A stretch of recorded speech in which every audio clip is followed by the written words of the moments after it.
An African side is never winning the World Cup.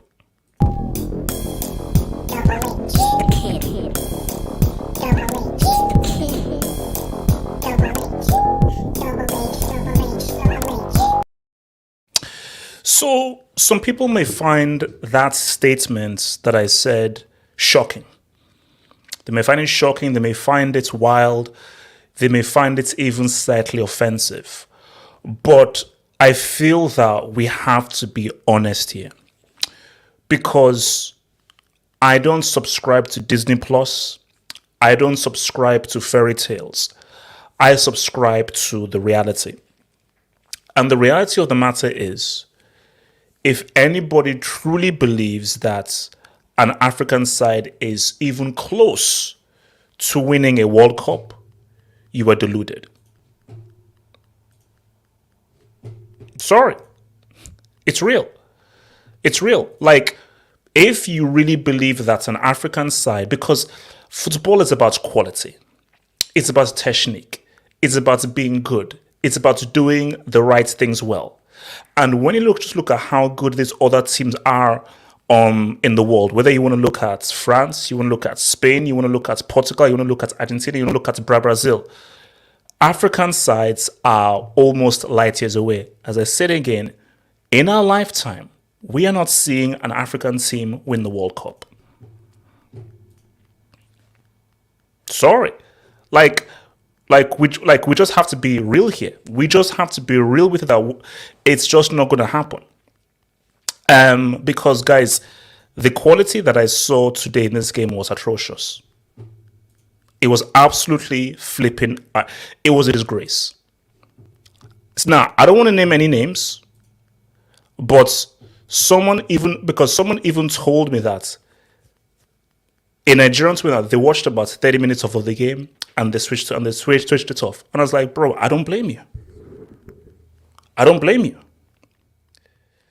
Like, I don't blame anybody who, when you view just the trash that I just witnessed there, I'm like, bro, what can you say? So, I mean, I don't want to sound like a broken record, but I'll say it again. We are never going to see in our lifetime an African country win the World Cup. And I think it's important that people stop believing in this dream and they stop believing in this fantasy, because it's a fantasy.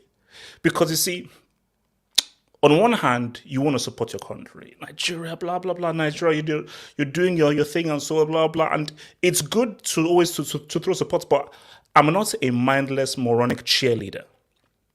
At the end of the day, I am still first and foremost a football fan, and this jersey is from '94. See, this was quality.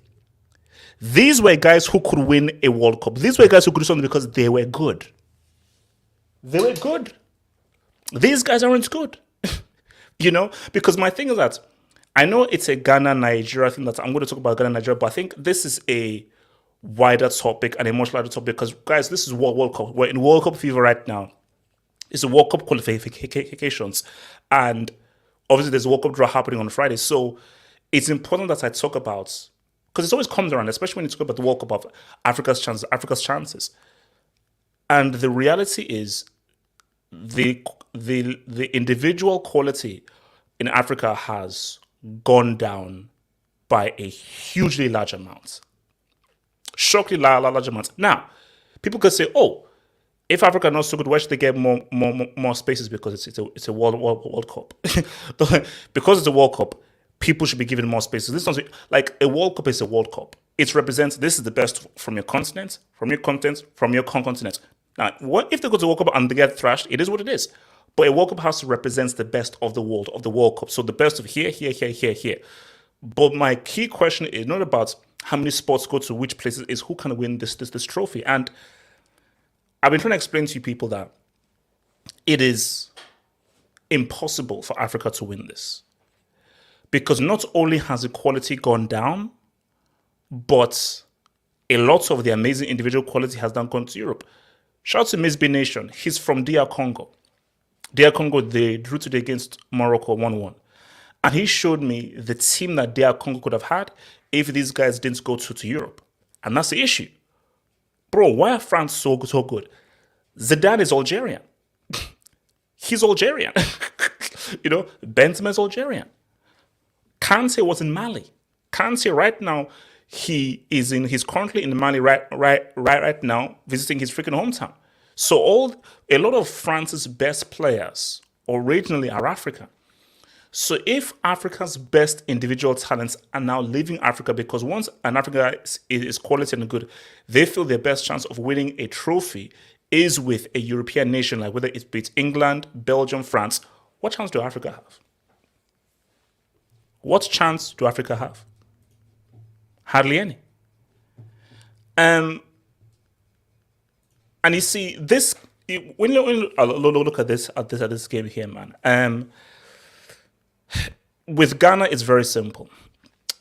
Ghana just don't have the individual quality. If Ghana had the individual quality, they'd be able to say what's up very easily. But because they don't have the individual quality, they were not able to take advantage in this game. Nigeria have the individual quality, but still, and this is where my rant still needs to come here. There is still, I call it the slave mentality. Yeah, we're going, let's call it the slave mentality. There is just a natural belief, not even Nigerian, maybe amongst Africans, a natural belief that anything that is non-local based or anything based in Europe is automatically better. Do you know that there are 3 players in Nigeria who play for Rangers? No offense to Rangers. No offense. Shout out to Scotland. Shout out to Rangers. It's Rangers. I don't think it's a good look that 3 of Nigeria's starting players play for Rangers in the SPL. For me, that is unfortunate. That's funny because I believe Nigeria should be more and should be playing for higher teams. But it is what it is. It's just where we are right now. But you look at someone like a Samuel Chukwueze. People say, oh, Villarreal. I'm tired of hearing about players who, because they play and do well in other nations, therefore now think they're amazing. Let's keep it real. Guys, do you want to be real? Let's keep it real. Victor Osimhen plays for Napoli. Cool. When last was a Serie A team? When last did a Serie A team win a European trophy of any sort? 2010. Over 10 years ago. What happened to Italy yesterday? Oh yeah, North Macedonia said what's up to them. Italy won't be at the next World Cup.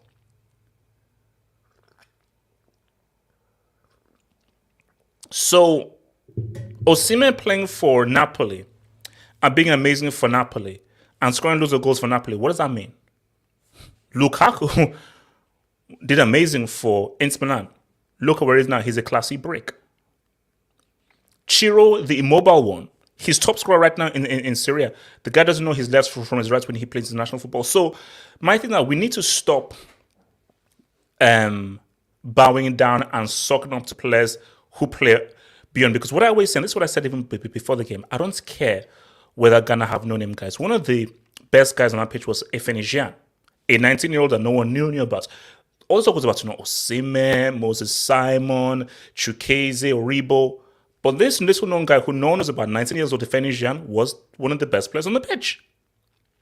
So I told you, I'm anti-hype. Hype only knows how to do this. Hype is all talk, no action. All that matters, all that has ever mattered is what you do on the pitch, not what you write on social media. It's keeping it real. Keeping it real. Nigeria were horrible. They were atrocious. And I almost feel embarrassed for getting people to watch that. Guys say, okay, give me a link, blah, blah, because people say, because half of his Nigerian and everything, I wanted to see half of him and so forth. I actually feel embarrassed for people watching that. Because I'm not one of those guys who be like, I'm going to support my team through and through. Yeah, I'll support them, but within reason. Because when something is crap, it's crap. Nigeria were garbage. They were crap. That was a disgraceful performance. And if Ghana had better players, they would have been beat. Separate point. This is a separate point in there. Somebody needs to call the authorities on Jordan Ayew, because this isn't cap. This is fully real. Jordan Ayew, it's not might, it's not maybe, it's not perhaps, it's not probably. Jordan Ayew is the worst professional football player I've ever seen in my life.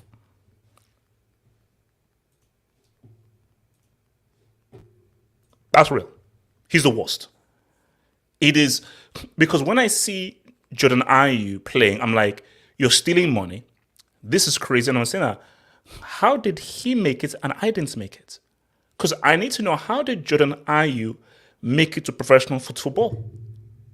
Because I'll be real with you. He's worse than Niang. Like, I'm making him like he's the new school, because before I always use Niang and Werner as like my examples of trash. Werner has his uses. Werner is horrible. He has uses. Niang is horrible. He sometimes has uses. Jordan Ayew, I don't think he does anything of any use. So this guy is a prime scholar. He's a prime scholar. And my thing is that, see, for Otto Addo, he just needs to be brave. Because if he was brave enough, this guy shouldn't be on this freaking team. Get this guy off this team. But I'm sad. I'm sad because, guys, let's keep it real. Anytime your country is at the World Cup, even if it's 1%, you always have that small amount of hope that your country can do something special. There were some Greek people that said, maybe, in 2004. In 2004, some Greek people were like, maybe we can do it. So you always have something in the back of your mind that you can do it. But I have to be real with it, because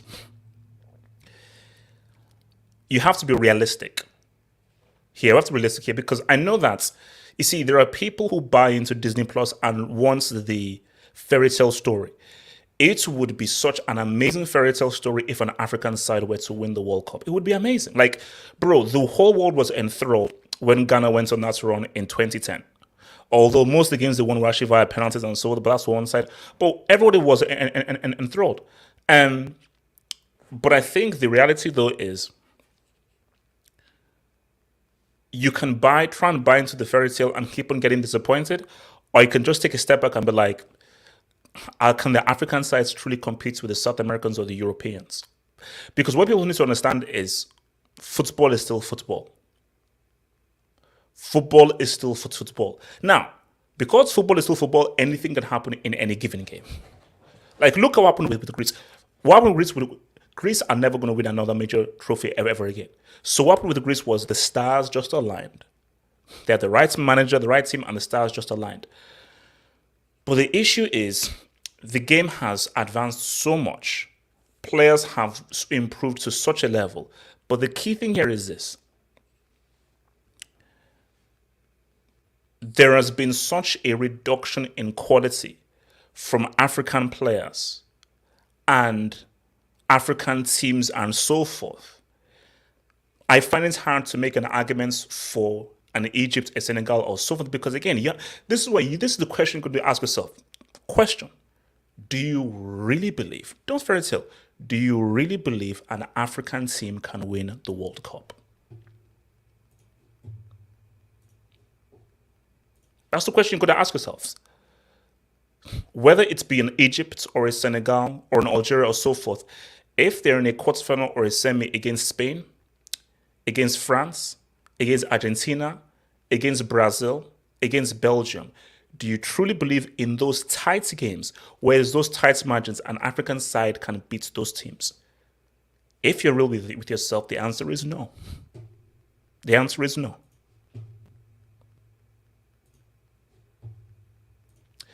But, you see, look, I want Nigeria in the World Cup. 100%. But Nigeria can't go to the World Cup playing like this. Guys, that was a disgraceful performance. That was an absolutely disgraceful, terrible performance. Almost everybody on that pitch was crap. Almost everybody on that pitch was horrible and crap. But see, nobody wants to listen to me. But this is what I try to stress to people out there is stop being a slave to the clubs that players play for.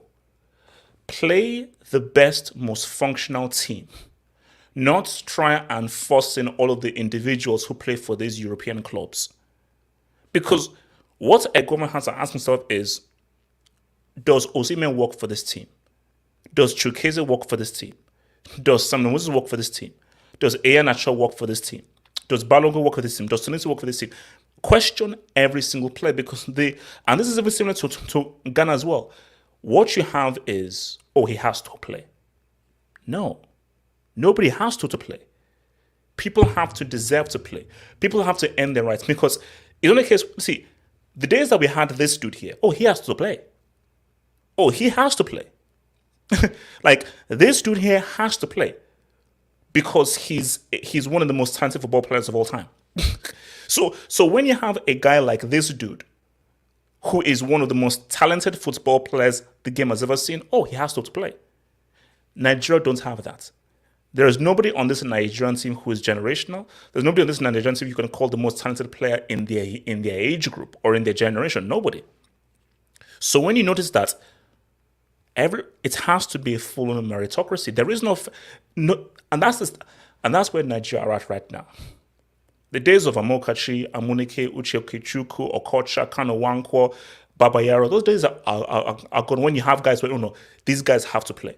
There is nobody in this Nigerian team who I can vouch for. That's sad. That's sad. Because this team, guys, ask anybody who knew this team back in 94 or even in 98. People were like, no, that's an amazing team. No, those guys had that was a special group of players because, see, that team could win a World Cup. See, a keyword, will and can are two very different things. But that team from 94 to 98 could have won a World Cup because they were that talented. And people who played them knew it. They knew it. But the reality right now is, the question you have, you see, you can go one of two ways. If you don't have the individual talents that team didn't have, you've got to be an amazing team and a very well-functioning team. The issue is that Nigeria don't have those individual superstars from back in the day, like Okocha, Kanawankwo, Babayaro, Olise, and so forth. They don't have those dudes, but also as well, this team seems aimless. Now, I don't know what happened between the AFCON and now, but this team seems aimless. What's going to happen on Tuesday, Lord only knows. But this was the best possible outcome for Nigeria because before the game, people were confident. Guys, I had 3-0, I had 3-1, I had 2-1. I said Nigeria going to win Swagger, but this really brought Nigeria back down to it because what they showed is that, oh, Ghana ain't going to be easy to beat. Ghana ain't going to be easy to beat, you know. So, I mean, putting everything into account, man, guys, I want Nigeria in that pot for Friday. Of course I do. Because it's okay, sorry, let me bring this thing back. So, because it would be horrible. It would be horrible if there's that Friday draw and Nigeria are not there. It'd be horrible. Now, of course, the team needs to improve. They need to do better and so forth. Because at the stage they're in, with the way that they're playing, they'd get smoked. They would get raped if they played like this in that game. They'd get raped. I mean, I don't mean to use any words, but they would get raped. Because you see, you can't bring this arrant nonsense against France, Portugal, Argentina. Guys, if Nigeria played like this against Argentina with Messi, they'd get test tubed. They'd be turned into an IVF test tube orphaned adopted baby. They'd get adopted. If Nigeria played like this against France, full strength, Benzema would adopt this freaking team. They'd adopt this freaking team, man. Nick, talk to me, bro. Talk to me, man. Talk to me about that complete and utter garbage trash, bro. Bro, that game was disappointing. Oh my goodness! Like, did we even come to win? I don't even think we came to win, honestly. Wait, Like, hold up. Nigeria tried to play for a draw. bro, I don't even think they tried to play for a draw. I don't know if it's maybe the atmosphere, everything. They just came in. They just forgot how to play football. It was just, bro. At some point in the game, it almost started to become cross and hope. Like there were times where they could have easily slowed down, passed the ball, actually try to break down. Like a proper football team. And all I'm seeing is unnecessary crosses, bro. I don't know that game. That game was disappointing, man. Honestly, I expected better. I didn't expect like a lubrication. I feel like people were overhyping it, Oh, saying that yeah. we were gonna destroy them. But at the same time, I expected at least some fight. It Oh no, seemed no, like the only but people who showed character were really the defenders. oh, no, but Nick, my issue here is that you can't go into the World Cup like that, bro. You Oh, know, no, it's like if you're gonna go to the World Cup playing like that, bro, you might as well not even turn up. nah, that's fact. I mean, to be honest, this is a game like Ghana, Nigeria. I didn't. Even, I feel like this is just really just for bragging rights. To be honest, neither both teams, if they go to the World Cup, they're getting lubricated.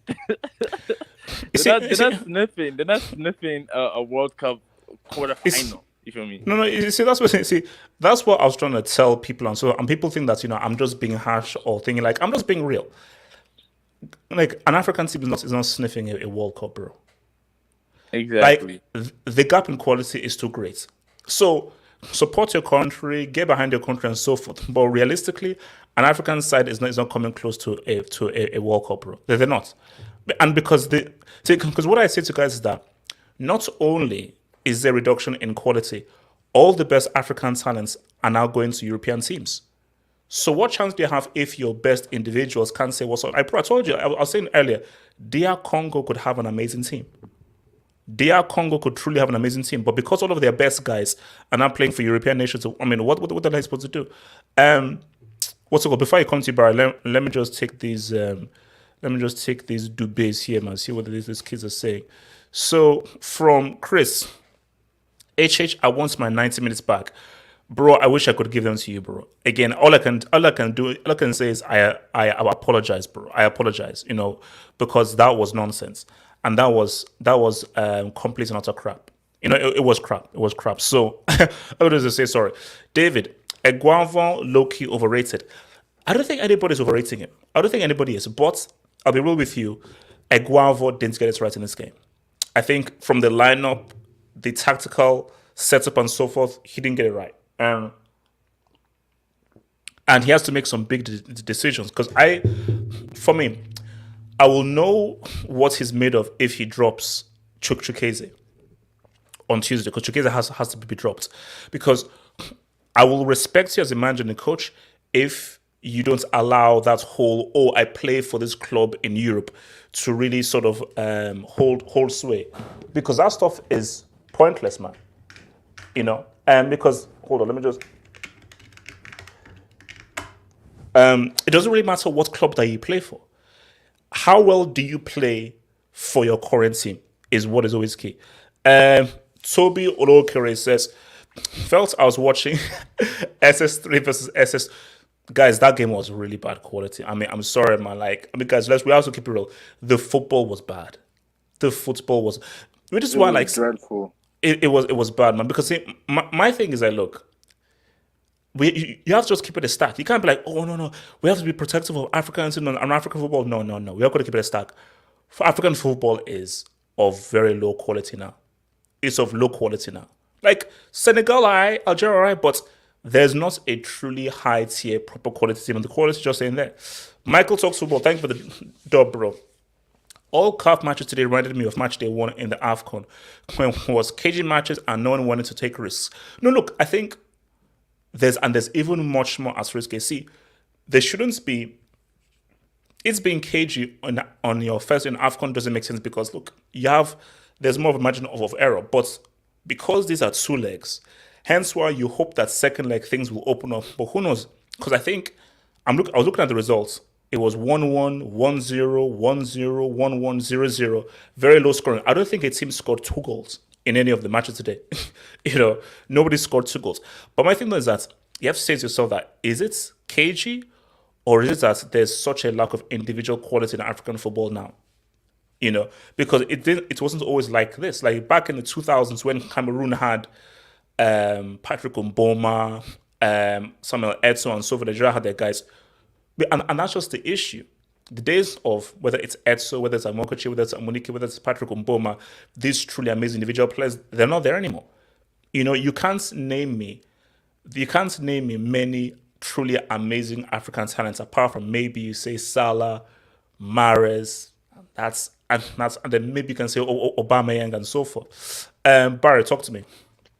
Yeah, like Chris said, I also want my 90 minutes back, bro. Maybe I could have done something more productive in my life. But okay, look, if you look at the whole context of the game and what happened, you can't necessarily be mad about those 0-0, because you're going to Nigeria for the second leg and it's pretty much bets off. Like but the team played badly though. Barry, the team played like crap. They played like crap. 100%. Like the Ghana midfield, I think we were overwhelmed because Mohamed Kudus, Idrisu Baba, and Thomas Partey, they ran through the midfield. I can't even remember a sequence where Nigeria completed at least 6 or 7 passes. No. It didn't exist. It didn't exist. Like it never happened. It never happened. Nothing happened. And like you said, I'm also kind of disappointed in Chukwueze, because he's been one of the most productive players for Villarreal. And that's cool. Like, mashallah for Villarreal and him.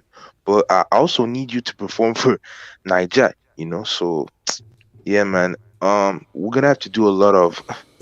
we're going to have to be better because if we play like this in the second leg and Ghana feel kind of inspired in the offensive side of the game, yeah, it could be lights out. But we're gonna see what happens on Wednesday.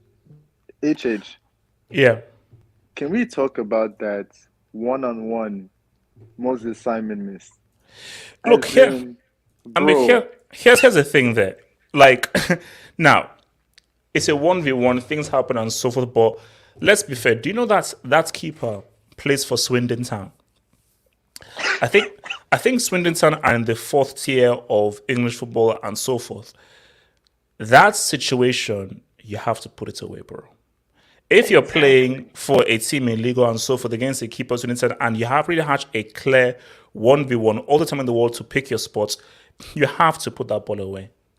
But my thing that's just a small isolated moment. You have to look at the larger context and just how poor these guys were because like Nigeria were garbage, man. Nisha, talk to me. Yeah, can you hear me? Yeah, I can hear you, bro. I can hear you. Yeah, so no, that game was a massive waste of my time. It was horrible. The attack was atrocious. Victor Osimhen didn't even he didn't get many chances, but even with the chances he got, I feel like he didn't really do anything with them. I didn't even know Iheanacho was on the pitch. Yeah. Chukwueze was just not good again. Moses Simon was, I feel like he was playing left back for most of the match. Yeah. I mean, look, it was a mess, man. It was a complete mess. It was a complete mess. I would have been okay with a draw because I know people are saying like a 0-0 is a good result for Nigeria, but I mean, I don't think it really changes anything because like it wasn't a score draw. Like I would have been okay with like a 2-2 or a 1-1, but 0-0 just it's I never like 0-0 draws away from home, man. But the game was a 0-0 game. I mean, like it was both. From the first 15 minutes, I could tell it was gonna be 0-0. Just from the way. Yeah.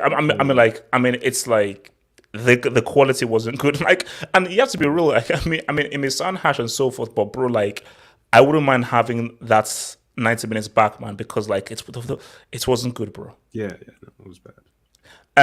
Cole, talk to me, man. Can you hear me? Yeah, man. Okay. Decision making.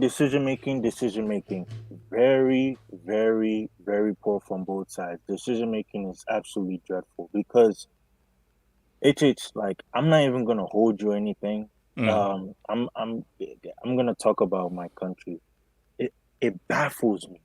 It really baffles me. You saw how when they took out Jordan Ayew, when that guy came on, he literally burst through two defenders and literally went all the way. And like, I don't know, common sense should tell you this guy cannot play. This No, no, guy cannot play. I have to ask it because I have my theory, but I don't know whether my theory is true. Because my theory is that he plays because of Abedi Pele, and because of what his name is, people feel they have to play because. But the shocking thing is that it is so obvious that this guy is an atrocious football player. It's Like, crazy that even the answer now, how does he still been given these chances? it's so, bro. There was a chance, right, where he was on the wing. Yeah. He was trying to dribble the fullback, and literally, like, I don't know what he was trying to do. He crossed it to no one. He crossed it straight to the goal. Oh no, no! And then you saw that free kick that he took, where he first of all, I don't know why as a striker you're taking the free kicks. That thing went to freaking Krypton, bro. I was like, what the hell? Like, I just don't like. I really just don't understand. But it's like, to be honest, man, I really think that this is yours. The second, like, to be honest, second leg, you guys have to win. You guys have to, like, this Ghana team. I know we played good today, but I can see the There's no players. quality. There's no individual quality there, bro. There's really no quality. There's really no quality. And I could see that, like, literally, right? Like, you guys have the better players. If you guys were on your day and you were really good, you had a top performance from Osimhen, Moses Simon, and Iheanacho, you guys would clinically punish us Oh, no, but see, because it was too bad. that's it. Like, it is almost similar to Italy and North Macedonia. Man for man, Italy have the better talent, Yeah. but North Macedonia just operated better as a team. So more times than not, the better team will always beat the better individuals. So yeah, Nigeria have all the individuals, but if you can't make these individuals function as a team, they're useless. Yes, Chukeze has lots of ability, but he was horrible. Simon Moses has a lot of ability, but he was horrible. Like, bro, probably the best player on that pitch was Efenijian, the 19-year-old from Ghana. I agree. So, I agree. like, for me, he was more impressive than Osimhen, who plays for Napoli and so forth. So, a guy who nobody heard of before this game was more impressive than the Napoli strike and everything. So, my thing I always say to guys that names don't mean jack squat. All that matters is that when the referee blows the whistle, what do you do? And how do you play in this given game? Like, second leg, bro, from what I saw today, I don't know, man. Because my thing is that, like, don't say that. nah. It's a call. I don't know, bro. Look, I'm telling you, bro. Like that, I know you're Because saying, because trust me, Nigeria know how to lose at home. So not if like Nigeria is a fortress and so forth. Nigeria, like, they know how to lose at the crib. So Nigeria don't have a fortress at the crib. So based off how crap they were, and keep in mind, there's going to be so much. Now here's the real thing: who's the pressure going to be on Tuesday, Ghana or Nigeria? I think, okay, like, for me personally, I think my question, AJ, can I ask you a question? Yeah, go for it. My question to you is, where is the goal going to come from? If you're saying Ghana is going to win, where is it going to come from? It just happens. No. But Cole, I told it. I can keep using this example all night. Italy, North Macedonia. Where the hell did you think North Macedonia were going to score the goal from? The guy that scored the goal from North Macedonia, the guy plays in the Saudi Arabia League and has not scored this whole season. So sometimes the goal can just happen. So you don't give me who scored, stat sheets, and so forth and everything. Every game is in and of itself and is its own thing. So Tuesday has nothing to do with past performances, past meetings, what things I've done before I had said. No, Tuesday is just in and of itself. And it's whoever performs well and executes the best on a Tuesday, which is what happened. North Macedonia, who the hell gave North Macedonia a chance to beat Italy in Italy? HH, by the way, I just want to say big ups to your man Balogun. I thought he was the best player for Nigeria today, yo.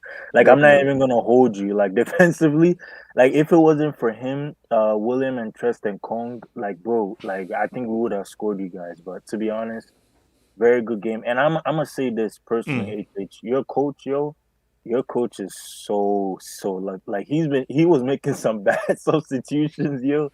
Like, took off Moses Simon, he took off this man, who did he take? He Or took off some other guy. Aribo. Yeah, Yeah. I was like, what the heck, bro? No. See, here's the thing, though. Him taking off Aribo. No, sorry. Him taking off Samuel Moses. I'm cool. He didn't have a good game. He shouldn't have taken off Aribo. Aribo was a bad move. That was a bad move. He That was was a like bad the move. best player in that whole game. No. I think, look, see, shout out to Otto Addo. I think he did the best he could in terms of controlling the game. He just has a clown in Jordan Ayew, and there's just not enough quality. I think for Guavon, bro, the midfield.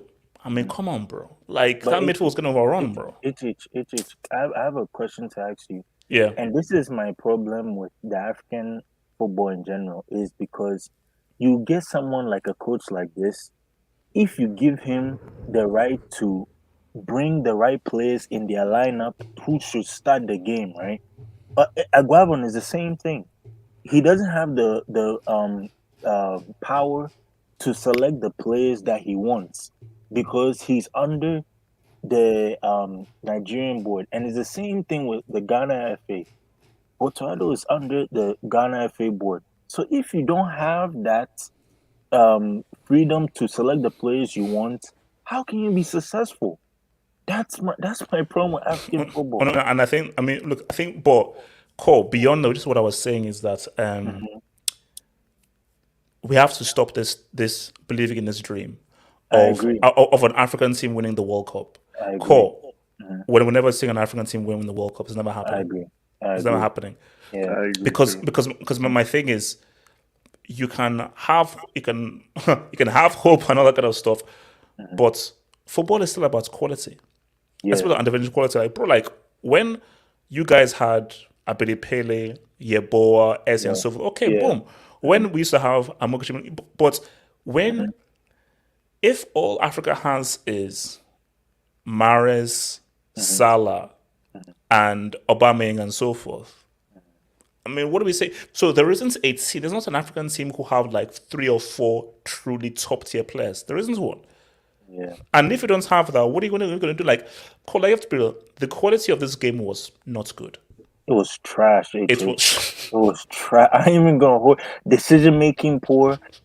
Nobody could do a simple finish the ball. It was just horrible. Because I even started to sleep. I started to sleep. Nick, you're gonna relax. Yeah, Nick, you're gonna there's relax. like no dribblers on the team. No. See, Bruce, see, I watched this with like 2 eyes. See, one eye was I'm Nigeria, it's Ghana, it means something, so you're really into what's gonna happen.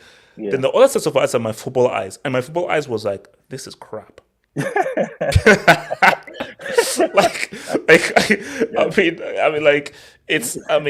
just I don't want to say that because I don't want to sound like insults over, but like if let's say a European or a white guy says, man, African football is trash, and they watch that, what are you supposed to say?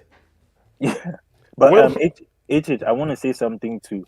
The basics of football, like in terms of speed of play and decision making, they don't know that thing. Like I don't know. That's the problem with African. No. But Cole, what I find unacceptable is you can't make a basic pass. That's what I'm saying. Because I'm gonna say like this guy. There was one chance at the end, right, where I forgot who was playing right wing for us. He ran right into the Ghanaian defender. And there was someone. No. It was Emmanuel Dennis. Yeah. When he came. Yes, I saw. Yeah, Dennis. Yeah, he made a good dribble. He just ran straight. He ran straight. Bro, the decision making, man. No, because Nisha, that's thing that just scares me because it's like you can't make a basic pass. You can't decide that, okay, this is when I should dribble, this is when I should not go.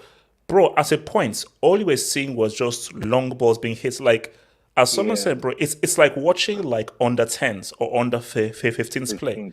That's how bad it was. And I'm like, bro, at this level, you can't be playing this. Because, guys, imagine if you bring that against France or Argentina. Nah, you'd get destroyed. Smoked. You'd get smoked. So you can't bring that onto the world stage. You can't bring that onto the world stage. Can I say just one more thing? I'm sorry. Yeah, go for it. No, go for it. Yeah. Cool. The thing, is, you know what really, really upsets me so much is how these players play in big European clubs. But they can't do anything in Poor, Africa. and that's what you have to national team. stop. Things we say, Mhm. it doesn't matter which club you play for. Mhm. All that matters is what you do when you now play for this national team. And the biggest mistake that Africa is having is, Jordan Yeah. Ayew plays for for Crystal Palace. He has to play. Does he? Yeah. Can I I don't add think so. something to the point that you're making? Yeah, what's it? And I also think that not only Nigeria, Ghana, and also African countries, when we get to World Cup, is that sometimes we have this kind of syndrome where we are satisfied with just being good. We're not trying to reach the great status. Obviously, we don't have the same quality that some of the European countries have or South American, but maybe there's just that little thing that we really miss to kind of make some noise in On a competitions, bar, no. You know what I always say? This is what I always say, that if you're not going into the World Cup to try to win it, don't bother turning Yeah, up. that's my thing. Like, just and my thing is that you can try to win in your own way, whether it's 10 men behind the ball, whether it's you want to defend and so forth. But you have to say that within our quality, we have a strategy, because that's the beauty about football. An inferior team can beat a superior team with the right set of tactics and the right strategy. Yeah, strategy and So direction. strategy, tactics is always key. So, bro, Greece had no business winning the freaking Euros. They had no business, but they had the right strategy, the right tactics, and everybody bought in. So, I think it was Otto Ray Hagel, what he employed for them. So my thing though is, you can't go into World Cup saying, "Oh, our aim is to reach the quarters or the second round." If that's your aim, don't bother being there. So, for an African team, you have to come in there with the belief of, like, we have a strategy of trying to win this trophy. But before you even have, and that's my thing here, because this the issue you have, and this is what you had back in '98. Back in '98, those Nigerian guys, they weren't playing to try to win the World Cup. They were playing for contracts, because they knew that everybody was watching them. So they were like, okay, I know we're getting smoked here in this game, but even though we're getting smoked in this game, even though we're getting smoked in this game, let's just be really impressive and so forth. So if you watch the game against Denmark, Okocha was dribbling his face off because he was playing for a contract.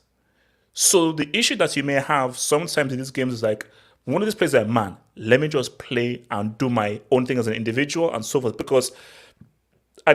here's the thing though, if you don't have a clear team ethos where everybody bleeds hard for everybody on the team, you don't stand a chance against Portugal, France, Brazil, Argentina, and so forth. Because the only way you beat a France, an Argentina, and Brazil, and so forth, or is a Spain, you have to have the team strategy has got to be perfect, because they're better than you. So once they're better than you, your strategy has got to be amazing, and everybody has to follow to a T. The only way North Macedonia beat Italy was every single player. To the game plan. The game plan. They stuck that game plan 100%. Let me take some of this Dubes, man. So, shout out for the dub, man. Bilal Ninja, man. Thank you for the dub, bro. Shout out Hurdle says, how do you feel about the South African Cassie flavor style of play with all the showboating? You see, my thing here is, as long as it's effective. Like, you see, this dude there was nobody that could do more things than this dude right here. But the beauty about this dude is he made it effective. Okocha, honorable mention. No. But Okocha is another. But this is the guy, because this guy was the best player in the world at the time. So you have to be able to know how to do it and be effective with it. Rich Prince Abdul, oh Lord, I put my wealth on a boring draw 0-0. I'm a rich man. Okay, this guy's obviously a troll there. So that's into the real Abdul, man. Casey, imagine if any of these teams face an in from Germany, it would be an adoption. Like, simple, it would be an adoption. Like Germany would rape and adopt any of these teams if it was Germany at their peak. But throwing it, here's my thing. I don't want to have the shame of seeing Nigeria play like this against a France and they lose like 5-0 or 6-0 at a World Cup. Now that is something because bro, 4-1 was bad against Denmark in '98. But bro, because remember, at least that team was good. But this team is nowhere near that team. And if you're facing a France at full strength with the likes of Benzema, Mbappe, Pogba, you would get salalad. AJ Messi says, I thought Nigeria was lubricating Ghana. Abuja were coming for you. Bro, I never said Nigeria would lubricate these guys. I never said so. My prediction was 0-0 or 1-1. Those are my two scores. I said it was going to be a draw. I said it was either going to be 0-0 or 1-1. So I knew that. I knew it was going to be lubrication. And Vinesh Unithan. Cho will switch to Ghana if they qualify. Ayew rebel? Nah, I mean, well, I don't know whether Cho can still switch though because he's played for England. But yeah, he can switch by November. We'll be able to switch. So he can switch. So Abdullah, talk to me. Thoughts on the game? I'm not surprised the way we play. Firstly, I need to question the Guavon first, and I hate it. I hate this bullshit. There's too much sentiment in this Nigerian team. It's way too much, and I don't like it. When the player is good, playing, we have too much sentiment in this, and this thing start from Amadou Pinnick, the NFF president himself, because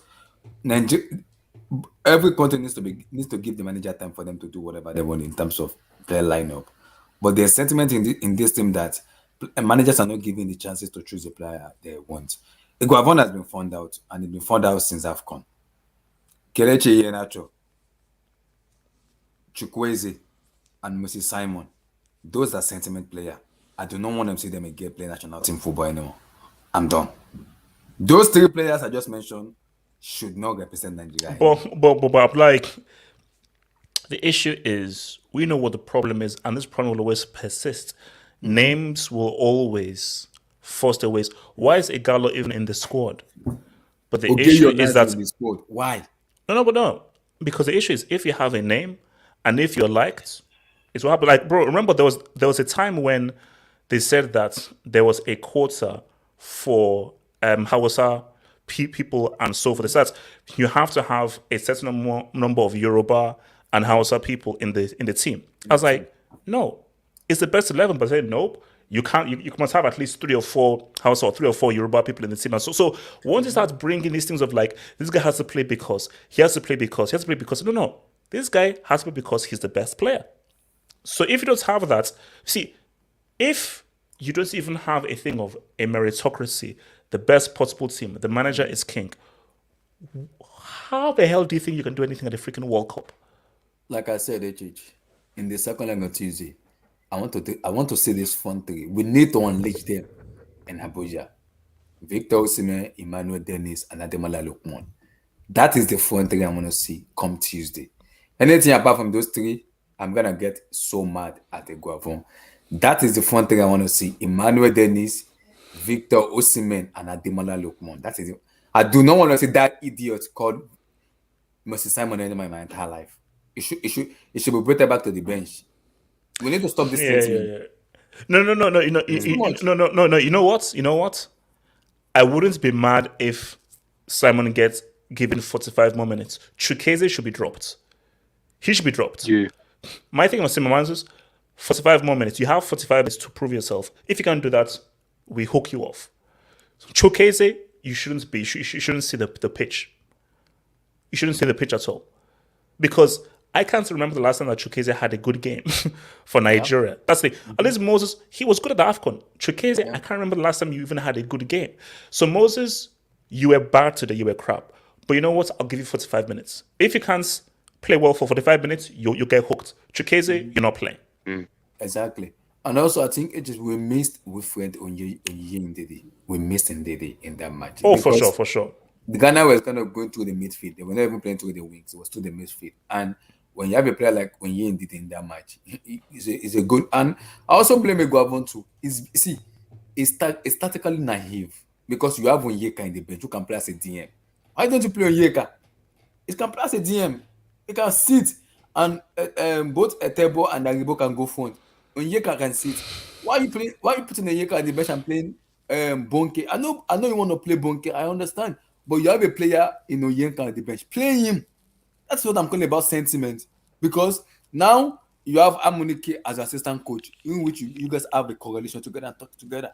Now, make a better decision, because I was hearing after that Amunike was angry with the Guavon, like asking him, why do you make 5 substitutions when you're supposed to make 2 or 3? You gotta read the match very well before making a sub. That is rushing too much making substitution. Why? You want to win matches, you calm yourself down, you read the position. No. But I think the biggest issue, and this is for issue for Tuesday, is Nigeria needs to bring back the passing game. You can't be shoving long balls to Osimhen. Because let's be real, Nigeria were playing Brexit football today. Yeah. That was Brexit football. So you can't be shoving the long ball in the. And there's a guy I would love to see. I've not watched him play, but I'm praying that Egabon just give him like 10 minutes. I want to see that guy play. Oh yeah, so that guy is a baller. Wait, shall I? Okay, I think he even said. Spencer, shout out to Olawale. Thank you for the dub, man. Thank you for the dub, Olawale. If it's not gonna play on Tuesday, okay. So he said now to start with a real talent. Okay, yeah, bro. That guy called Akekumi Amu. I want to see him play. If it is 10 minutes, and do you know why? I've not heard of him, but here's my thing. The arguments of why I think he should be given a chance is this guy that's for Ghana, Ifeanyi Gian. The guy's 19. 19 years old. He was better than Osimhen in that game. Yeah. So my thing is that stop using sentiments, as you said, and stop using this idea of, he plays for Napoli, he plays for Villarreal. No, who is hungry? Who's ready to play now? Who's ready to play now? Wait, yes, aside, what are you doing here? No, I'm just here to support my brothers, man. I'm just here, man. Supporting. I have no dog in the fight, so I support all my African brothers, man. But HH, I was watching 2 games. I was watching the Egypt and Senegal game, and I was watching the Ghana Nigeria game. I don't know, HH. It's the Ghana Nigeria game, guys. It was not fun. It was not fun at all. The thing that made me sad is, the Senegal and Egypt game, after it ended, I realized that one of Senegal and Egypt won't go to the World Cup, and one of Ghana and Nigeria will go. Like, HH, it was a horrible. Like, this was bad, HH. Honestly, but yes, you have to be. Let's be real. Be real here. I think it's a greater tragedy that one of Senegal or Egypt won't be going through to the next round, because you'd feel that these are 2 of the stronger nations in Africa. Yes. But like Nigeria and Ghana, they are sort of trying to find themselves. Like Ghana trying to find themselves, Nigeria going to find themselves.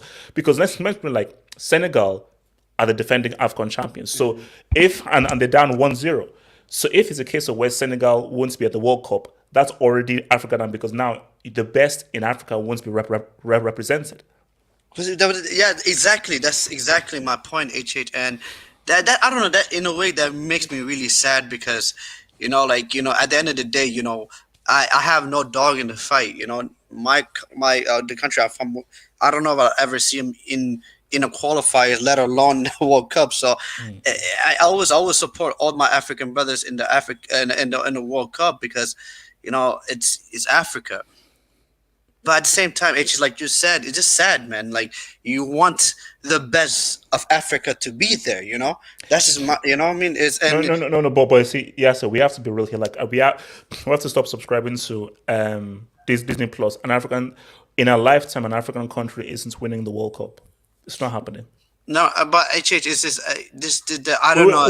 Wait, hold on. So wait, do you agree or disagree? No, 100%. I agree, 100%. Yeah. I just feel like there's just too much political issues going on in Africa that, like you said, HH, like, the dream. The dream is that, someone who's bold enough to say, screw all this.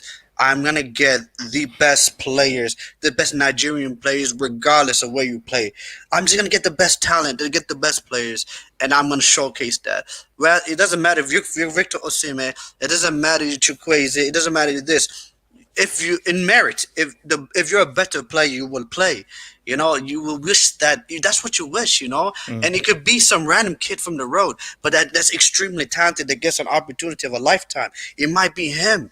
You never know. But it's just like, that will never happen, and it's sad, HH, because at the end of the day, like I like you always say, Nigeria is one of the biggest countries in Africa, if not, one of the is massive. You cannot tell me this is the best that Nigeria can do. Can you tell me this is not the best Nigeria can produce, HH? I'm just honest. I guarantee you can Yes, find a lot more better than this. Yes, see. I'm not surprised with Nigerians play because Nigeria doesn't give me joy. See, do you know how many breakups I've seen from Nigeria? Very long time. So it is even more older than me. Ever since watching Nigeria. See, I won't put my mind too much on Nigeria because I already know what I'm gonna expect from Nigeria when we play. Because one, there's too much politics, too much sentiment is too much in Nigeria. And it's annoying me. We have talent in Nigeria national team in which if they face team like France, Germany, they won't beat them, but they will compete. But because of sentiment, we will not go anywhere. We'd rather be as an African because we will not go anywhere. Because there's too much sentiment. No. Look. My thing is that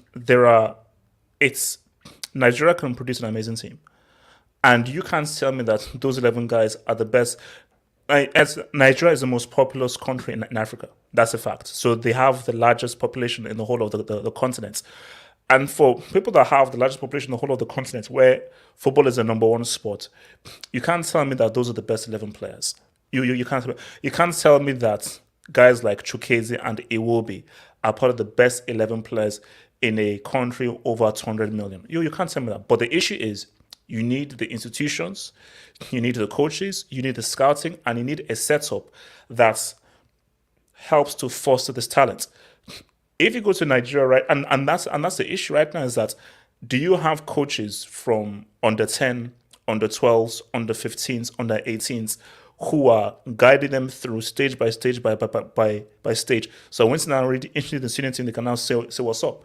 Because the thing is that you see how well the under 17 Nigeria team do, how well the under 21 team does. So the talent is there, but to now go from under 17 to senior, it's a massive step. Senior football and under 17 are completely different. There is a lot more that goes into the senior game than the under 17 game. So the issue is that you have the talent, but you need to be able to take that talent into the next level with the right type of coaching. But if you have politics, you have favoritism, you have guys who are playing who should not be played. You never know what's going to happen. But let me take this, Jones. I want to come to call real quick, looking ahead for Tuesday, man. Let's see. Shout out to your boy Isaac Bolso says Nigeria's future is bright. What future are you referring to, bro? Please. And then it's the what I future don't know referring to. about that, man. From Iwobi, guess the haters can't put the blame on me now. Oh yes, we can, because you were to blame for that loss because you got a red card. So yes, I'm still blaming you, bro. Core, looking ahead to Tuesday, do you believe Ghana can cause an upset in Abuja? No, it's over. Even after this first leg game and how impressive Ghana were? Over. They're not gonna learn the lesson. We're gonna. I mean, Jordan is gonna be Andre and Jordan. I think Andre will be fit for that second leg, so Andre Jordan will start, and I think they're gonna drop the Isaku kid. Isaku. Okay, like this is my thing about Isaku. Today he was really bad, but like it goes back to what you were saying about the young talents and the under 15, under 17. He had an amazing African Championship U19 tournament. You just need to. They don't have the right people to develop a player like that. You get what I'm trying to say? So for me, I think Isaku is going to get dropped. I think it's going to be Andre and Jordan, and I think that's what's going to be our downfall. Is those two players that I just mentioned, and also probably, I think that no. I think they're saying that Andre Ayew is still suspended. Oh, for the second leg? Yeah, they say he's still suspended. So. Well, man, that's tough. Okay, like for me, right? It's how I see it is the first 5 to 10 minutes, like how we began this game. I think that's what will determine the second leg. You get what I'm trying to say? before we really win. Because the way we played the first 5 to 10 minutes, bro, I was so impressed. Like the way we were pulling you guys back, like we were pinning you, like But like the quality just wasn't there, man. the There was just quality a lack of wasn't there. quality. Yeah. So for me, I think if we could make some changes, a little small changes, some players they're not supposed to play. You make those small changes, you bring in the right players. I think we can win this game maybe 3-0 or 2-0 if we make those changes. 3-0. Yeah. If we make those Jeez. changes, we bring in the right players. So I think we can win this game 3-0. Three is a lot, you know. Wait, Nishu, what do you think about Tuesday, man? Do you see a chance of Nigeria effing up in front of the home fans? Do I see a chance? Yeah, well, anything's possible. Like Yeah. as I said before, 0-0 puts both teams in a weird state. I mean, it's still, in my opinion, it's still. Wait, hold on. Wait, let Nishu. But I'd say Ghana still have a chance. I mean, in this first leg, I feel like Ghana were a faster team. They just had a severe lack of quality in the final third. Nigeria just have to be faster, man. Like we were too slow. The passing was just sluggish, very slow progression. It was bad. So if Nigeria improve with their passing, because I know like the players we have, I know that they're able to outplay a team like Ghana. But we just have to see it, you know. So I still have faith that Nigeria will go through. But if I had to pick a scoreline, maybe like 1-0 or something like that. Or we hope and pray, man. Barry, what are you saying for Tuesday, man? Like Ninchu said, it's kind of weird because there's two sides of the coin flip. Like Ghana, overall, they played an alright game, and they have really nothing to lose. They're still trying to rebuild and still trying to be that competitive team in the African continent, you know. And Nigeria, like they have a lot to lose because even if you want to look bad at AFCON, the first three games, they were very promising, but we know what happened after, and it will be kind of disappointing that at least we have seen how you can do it at your best, and you're not gonna show up in the World Cup. It's kind of disappointing, but there's gonna have we need to make a lot of changes because if we play like that again, it could really go bad, you know. And we just need to think quicker, do things quicker because Iheanacho and Osimhen, they can be difference makers to help us win the game, you know. But execution is going to be key in order to make this. So Okay. I still go 1-0 Nigeria. I think at least. Abdullahi, what are you saying for Tuesday? For Tuesday, before I speak on Tuesday, HH, for the player, there's an away goals count. So if you draw 1-1, Nigeria is out of the World Cup. Away goals count. Are you sure away goals count? Yes, there's an away goal. Yeah, there's an away goal. I mean, I need to double check that, man. I need to double check. I want to just to tell you that now, an away goal counts. If Nigeria draw 1-1, we're out of the World Cup. Okay, yeah, that's why I was saying 0-0, man. So they have Nigeria used to use their brain. I don't. So that's why I'm gonna have a go at a go at one. HH, we play a dynamic 4-4-2. That's Nigerian style. Why is it? What was this game, Abdullahi? What was this game today? Is it in? It's 4-3-3. No. Where was this game? Was this in Ghana or was this in? Yeah, it was it was in Ghana. It was in Ghana. Oh. Actually, wait. Well, I thought it was 4-2-3-1. No, it was a 4-3-3. It was Moses Simon, Chukwueze, and then Victor Osimhen.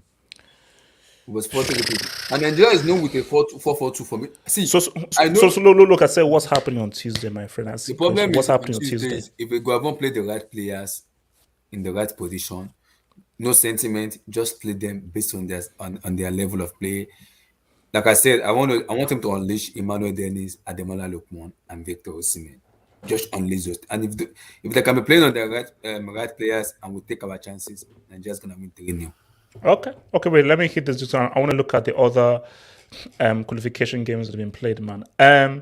So shout out to Mr. Olga Zimmel says, Amartey pocketed Osimhen or was he just bad? For me, I think it's a case of no support. There was no support there. Like when you look at Napoli, there's a greater supporting cast. Look, now let's be real. Osimhen isn't the best with his feet. Like we're not dealing with like a kind of Wanko who the guy was had amazing footwork. So, but I think the issue that Asime, he's more of like a targetsman finisher, but he just didn't get the support from the midfield that he should have. From Samson Lucy, man, thank you for the dub, Samson, man. Nigerian team is useless.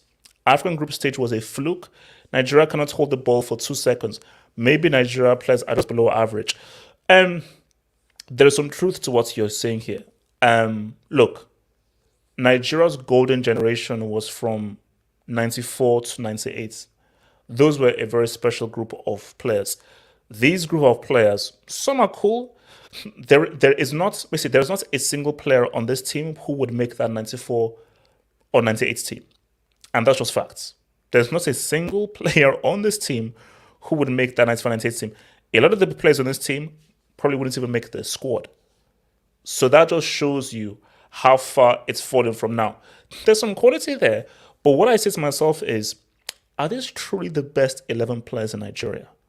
Or are you saying that, which Nigerians play for European teams? Let's put them in there. So see, those are two very different things.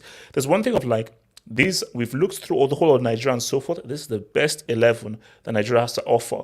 Or who plays for Rangers, who plays for Celtic, who plays for Villarreal and so forth. If you're Nigerian and you play for a European team, come through. Does Emmanuel Dennis really deserve to play? Or does he just play because he plays for a Premier League team who are about to be relegated? So those are two different things. So look at the other results here, guys. So it's DR Congo 1-1 with Morocco. Mali, Tunisia. See, for me, I'm saying Morocco say what's up against DR Congo. Tunisia, I believe, will go through. Algeria, Cameroon could be close, but Algeria now going back to the group, I think they'll go through. That Egypt, Senegal might go all the way because they're now going back to Senegal. But if I was to predict, I believe it's going to be Morocco, Tunisia, Algeria, Egypt. I feel Egypt are going to say what's up, man. So, I mean, Nishu, who do you think gets those tickets for Africa? Yeah, but I mean, before heading into the ties, I was thinking everything was 50-50, honestly, like across all the games. But if I had to pick now, I'd probably say Morocco, Tunisia, because Mali, I think they got an own goal in that game. So they just kind of shot themselves in the foot with that one. Yeah, I'd say Algeria, Nigeria, hopefully, and then Egypt. So basically, all the teams that won today are going through, I think. All right. So Cole, what about you? Which African teams go through? DR Congo. What? Nah. You think they'll beat them in Morocco? Oh, sorry. Morocco, Tunisia, Algeria, Senegal. All right. Abdullahi, who goes through? Abdullahi, which African teams go through? So I'll go for Congo. Over Morocco. You know they have to play Morocco in the second leg. I know, but I'll go for Congo. Damn. I'll go for Congo. I'll go for Senegal. Because I think Senegal will beat Egypt in Dakar. Because they outplayed Egypt today. Egypt are just very lucky to score those goals. So I believe Senegal will go through. I have that belief in them. Because it's in Dakar with the fans behind them, they will go through. So I'm going to go for Congo, Senegal, Algeria, and Nigeria. All right. Barry, who you think goes through? So I got Morocco, Tunisia. Cameroon, Algeria was a bit weird because Cameroon started really, really well, but Algeria just got the chances that they got and they capitalized on it. But I still got Algeria, hopefully Nigeria, and I got Senegal. Yeah. Yes, yeah. Who goes through? Okay. Let me just start with Nigeria, Nigeria and Ghana. You guys gonna hate me, but I have a bad feeling about Nigeria. I really do. Just say it. So you think Ghana gonna go through? Ghana. I generally believe Ghana, in terms of talent, they're far inferior to Nigeria. But I just feel like Nigeria's gonna bottle it somehow, some way. someone is gonna score our own goal or something stupid like that, bro. Yeah, what God are you saying? forbid. God forbid, Um, man. so for me, you know, I feel bad for Mane. Mane is a phenomenal player, and today he played very well. And Senegal has been very unfortunate today, but I think they're gonna go out because no way Egypt is gonna let their lead go. They're No. gonna defend for their lives. Um, Morocco, man, DR Congo, they kind of shot themselves in the leg, so they should have won that game. But it is what it is. They're out. I think Morocco's gonna win, and yeah, and then Algeria is gonna come through from Algeria is gonna be Cameroon. Um. All right. Let me take these two bit with But guys here. HH, you do Yes. agree with me, right? Like you do have a bad feeling as well. Let's be honest, man. Let's be Of honest. course I Like, yes, sir. Of course I know. Yeah, like I think we see what's it called? 2000 African Nations Cup final between Cameroon and Nigeria. And this was peak Nigeria, peak in 2000. It's ended 2-2. Nigeria lost on penalties in Nigeria. So Nigeria Nigeria isn't a fortress. That's why, like, basically, Nigeria used to play in this stadium called the Oniko Stadium, which was in Lagos. Because they used to have so many bad results, they actually moved and no longer played in Lagos. And they played everywhere because they had so many bad results. So Nigeria don't have a fortress. So Ghana, if they can do what's up, they can beat them. Like, after I saw what happened between Italy and North Macedonia, football is football. You are an idiot if you just assume things in football. In football, anything can happen. Tomorrow's a new day, and anybody can get it. Anybody can get it, man. From your boy Ogazim says we must also drown out their anthem on Tuesday. Look, it is what it was. Look, bro. I told you that was an amazing atmosphere, bro. That was an absolutely amazing atmosphere because I think it was a bit disappointing looking at the AFCON, maybe due to COVID, that there were so many empty seats. It is so amazing when you see a massive stadium and it's completely full. But look, I think Nigeria will do the same. Like, I mean, and even to that point though, I want to now know what's to happen because that's what I was trying to say to Cole. Nigeria will be under way more pressure than Ghana. Yeah. – Because Oh yeah, this 100%. is a World Cup ticket and you're the favorites. You're supposed to be the better team and you're playing at home.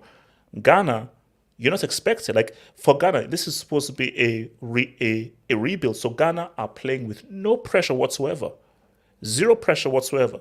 Which is why, if let's say I was Ghana, play young boys. Obviously, if you go out, really play some young guys who will play with no fear, fearlessly and so forth, just to really go ahead because Nigeria will have all the nerves. And my thing is, how will Nigeria deal with all those nerves on Tuesday? But that's the problem with me about this Ghana team is the GFA will not give Otoado to let the players have the confidence to go out there and express themselves. You understand what I'm trying to say? Like, we there only got like 5 minutes when he came on. Like, you know what I'm trying to say? It's ridiculous. So I don't know. I was also about QC8. I'm not watching Portugal versus North Macedonia. Italy bombs ruined it. Senegal versus Egypt. Oh no, look, I told you, like, I'm not watching that game. Like, again, obviously I'll be watching the Nigeria game and I'll have my eye on the Senegal Egypt game. So basically, like, I think the AFCON games I'll be much more interested in than the Europe thing. It's a Wait, are done all deal. these games Yeah, on the it's same done day out. again? Yeah, Tuesday, all on Tuesday. God. So it's all on Tuesday, which is good. Which means that I don't have to watch the Portugal North Macedonia game, which I think that game it's irrelevant, man. A dash 3 says, as long as Nigeria keeps neglecting development, the overall quality will not improve. Indeed, it was a big miss. Don't forget that there's away goals. Okay, so he's right. There's away goals on Tuesday. Yeah. So for Ghana, if it's a score draw, Ghana go through. But look. I sound like a broken record, and I've been saying this for a long time. When you go to Nigeria, there's so much talent there. There's so much talent there. But having talent is one thing. Having the institutions, the coaching, the infrastructure, the scouting setup, that's a whole different thing. And the issue is that there isn't that infrastructure inbuilt. If somebody was smart, you would go to the government, or rather the government would actually invest in institutions and coaching institutions to help to develop football in Nigeria to ensure that Nigeria's best talents are kept. Why do, and you see, it goes beyond because it's about the quality of the country, the quality of living, and so forth. Because there are guys who are like, man, the quality of living isn't very good. I'm now going to take my son to Belgium, to France, to England. They're going to grow up in England and so forth. And when now comes time to now choose who to play for, why should I choose to play for Nigeria when I've spent most of my life in England, most of my life in Belgium, most of my life in France? I'd rather play for a place or a culture I feel more akin to where I've grown up rather than choosing. Now, sometimes you can be like an Ademola Lookman who, I'll choose to play. But are you choosing to play because you genuinely want to play for Nigeria, or do you choose to play because you failed to get into the setup for England or for Belgium or for thingies? So, but again, it's about finding that talent. And the thing though is, the Greece 04 story is a rare story. Was very, very rare what happened. And I don't think we'll ever see something like happen with Greece again. You need quality. You need quality. Like there are only a small selection of countries who've won the World Cup because it's such a difficult thing to win. Like it's not a thing where just turn ahead, just give. No, it's not about giving an effort or trying hard or having passion. Yes, you need effort, everything, but you also need quality. Nigeria have the quality, but it is the organization and the coaching which is missing, man. But look, man, I said it, man. Tuesday, man. Because guys, man, I mean, We'll see. if Nigeria fail, I'm not going to the hangout, bro. no. I mean, it would be a disaster, man. It would be an absolute disaster. Oh, so Miss B Nation says that. So Miss B Nation, he's from Congo. He says FIFA tax in Morocco. I have a bad feeling. So, I mean, I don't know. So you're probably saying that like they'd want DR Congo to go through, but look, I want to show you what thing he sends me. I don't know whether I have it here with me because he sends me here we go. I want to share you this. Let me see. So open image in new tab. All right, hold up. So, okay. So now this is what a DR Congo side, and this is what Miss Nation showed me. This is what a DR Congo side would have looked like if they chose to play for Congo. Right. So I'm not sure whether you guys can see this too well because it's quite small. So wait. There we go. Much better. So this is what a DR Congo would have looked like. Good ass team, man. See, I didn't even know that Tillemans was from there. So you have Undombele, Zakari, who now plays for Juve, Tillemans, who is damn good. Now, Lukaku can say what you but when Lukaku plays for Belgium, he's still pretty damn good.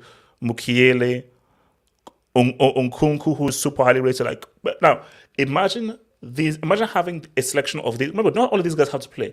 But imagine having a selection of these guys mixed in with the guys that already play for DR Congo.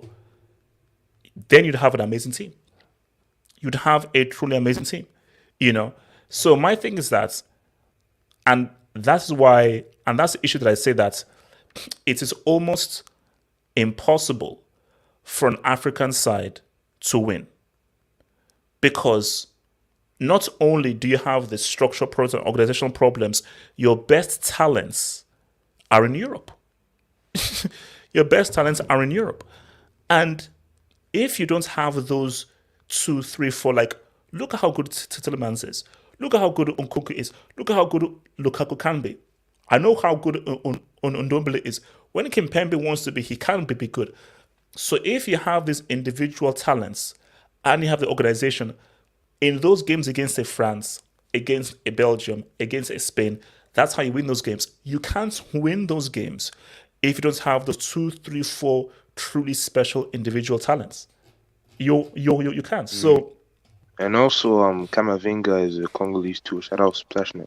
Oh, is he? Okay. Yeah, that's what Splashnet. And then they say company as well. Oh no, look, they have guys. These guys, they have guys, man. They have guys. So, but it's like, look.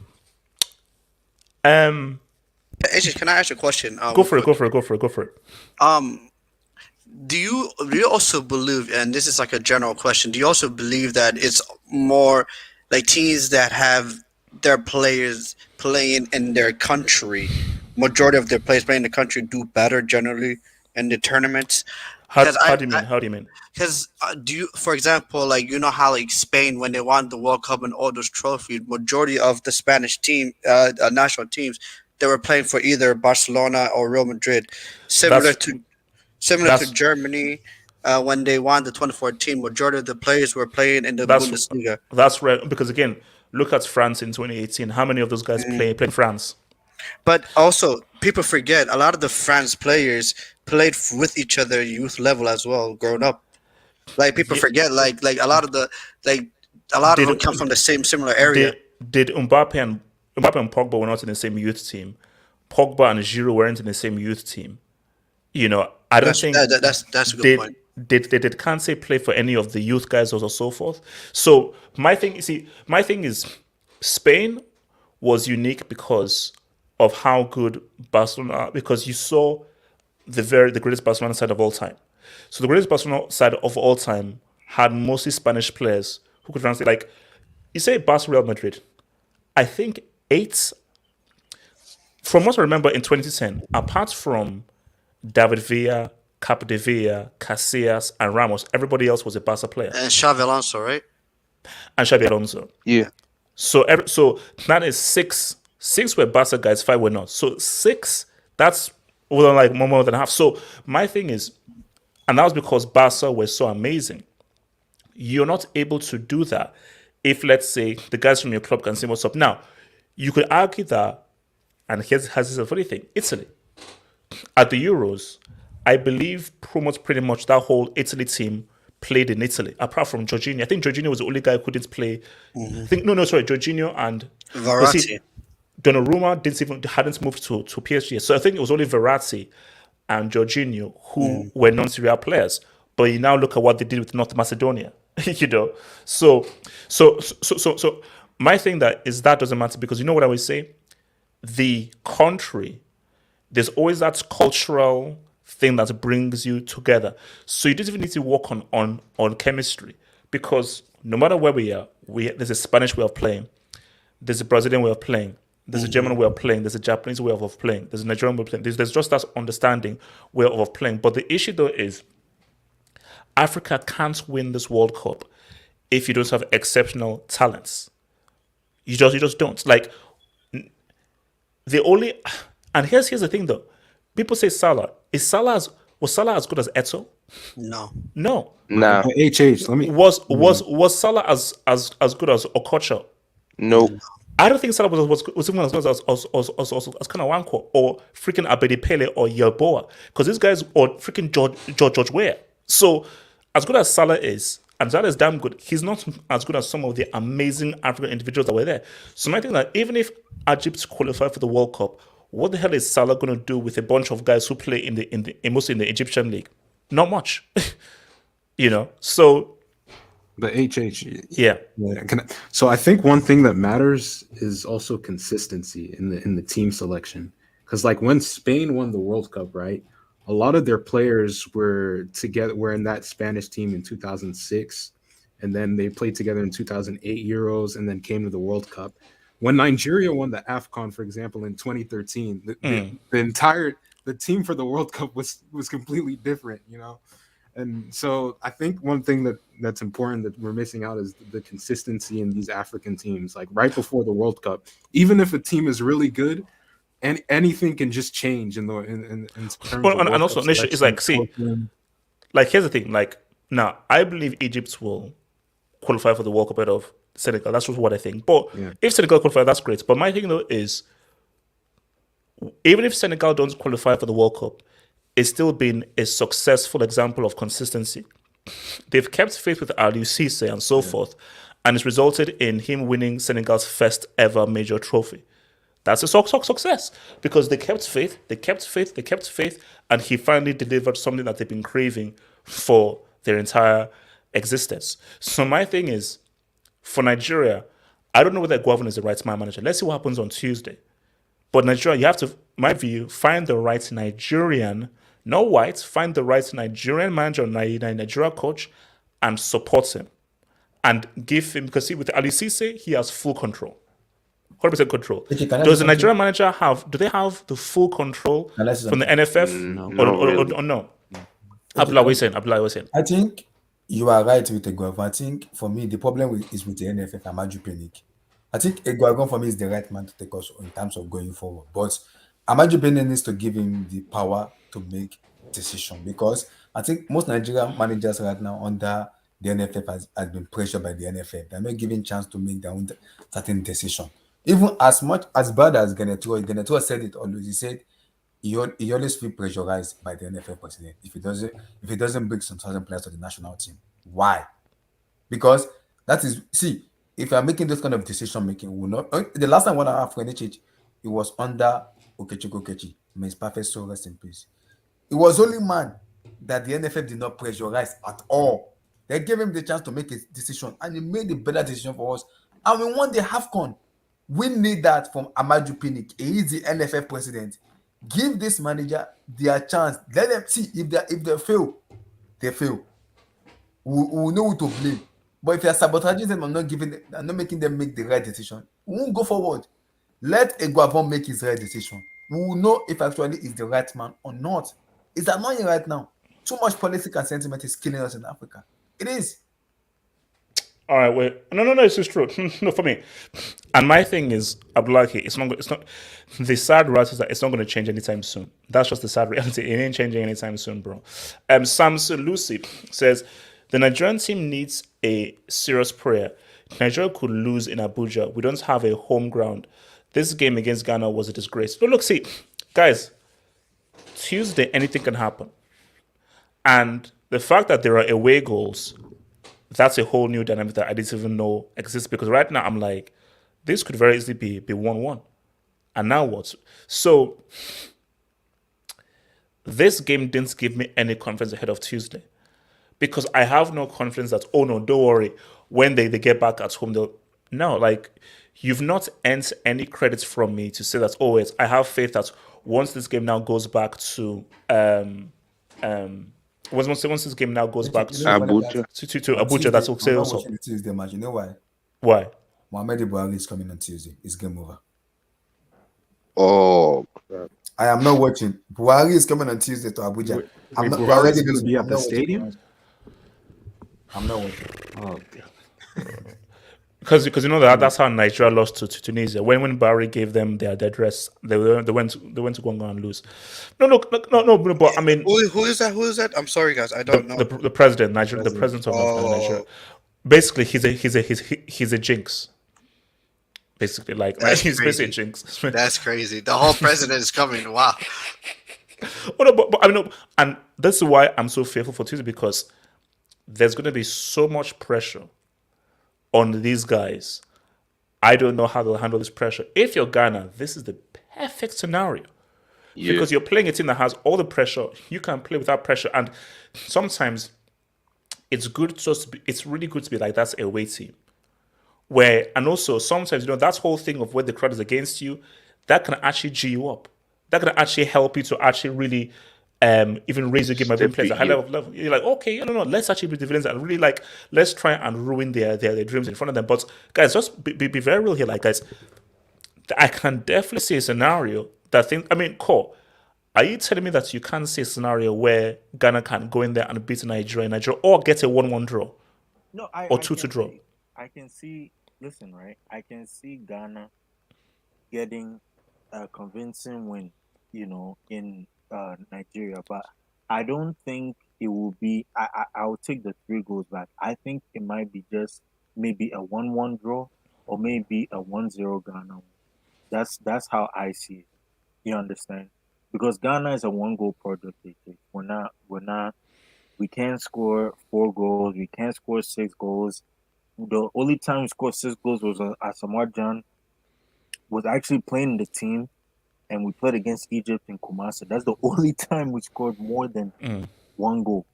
Like, ever since then, we've not been able to score more than 1 goal. So for me, to be honest, man, I wouldn't be surprised if we get a 1-1 draw or we score 1 goal and we win by a 1 goal. Oh no! It's. I said again, it's very important. Like, it's very possible. Which is why it's so good that this is 2 legs, because what I found from this first leg is like, oh wow, this Nigeria team looks a bit sketchy, and this Ghana team, they may not have the individuals, but they could very easily do like a North Macedonia and somehow say what's up. Like you just never know.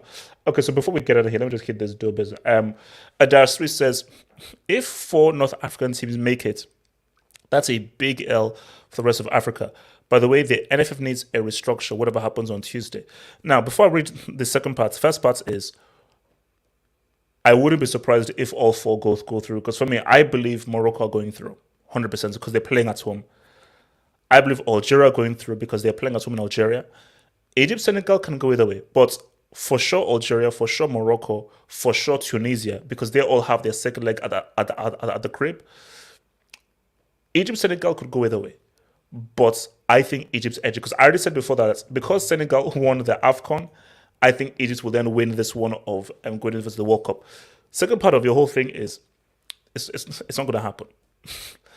The NFF, which used to be called the NFA before, I don't know why they changed the name from NFA to NFF. These guys will never change. And the reason why they'll never change is because football is the number 1 sport in Nigeria. It is a religion, and it is the one thing that brings people together and they're obsessed with. So when you are the president of the NFF, you wield a certain power. And we know that power corrupts. So when you have that amount of power and influence, it will always be a poison chalice, because like, oh wow, I am at a seat, or I have something that is so desired and has such power and influence over 200 million plus people. So what you always have is it will always be compromised. So like, bro, do me a favor, I'll get you into the freaking team. Do me a favor, I'll give you this, I'll give you that stuff. So it is what it is. The NFF will never operate in a way that is truly in the best interest for Nigerians and truly tries to put forth the best possible team. There will always, always, always, always be politics, which is the sad reality. And because there's always going to be politics and so forth, like there's no moving forth, man. Guys, hit those likes, man. We'll be out of here in a few minutes, man. Guys, hit those likes, man. Mods, get me those likes, man. We have 300 guys up in here. Drop a like, drop a like, drop a like, drop a like. I'm going to expose him. Gatlock. The Gatlock that you all know. I don't know you all know. Gatlock said that he watched 30 minutes of this game and he turned away. Oh. But I mean, can you blame him? I I can't blame him. You know, see, for me, I just had to watch because, hey, I've got to play I was report. multitasking, man. I had to do other things too, man. Sure. Like every time I watch this team, I just do other things as well, man. Like see, for me, I have to watch because I've got to give like a full-on report and everything for this postman thing. But like, if I didn't have to, I'll be like, guys, man, like, you see, for me, I'm like, you see, I can't be forced to watch trash. I'm not because of like, because it's Nigerian. No, bro. If Chelsea are trash, I've got better things in my life to do. If Nigeria are trash, I've got better things in my life to do. I can't waste my life watching trash. Life is too short to waste your life watching trash, bro. So, and this was garbage. And let's be real. Do we expect the second leg to be of better quality? I can't tell. So. No, HH, it's not. Let's be honest. Let's be real with that. So, if a guy can't even pass a single ball, what makes Cool. How can you not make a pass to a guy who is 5 yards away from you? Just a simple pass. Like it's like if you know how you have guys playing with a balloon and so forth. You know, like how you hit a balloon up in the air and hit. That was how it was like if they were playing like a balloon ball. Like this, it's disgraceful. Like you can't make a simple 5-yard pass, a simple 5, and you want to play against Spain and France. These guys, you'll get resurrected, bro. HH, there was this player right in our team today, bro. The first touch is horrible. Like I'm not even gonna hold you, yo.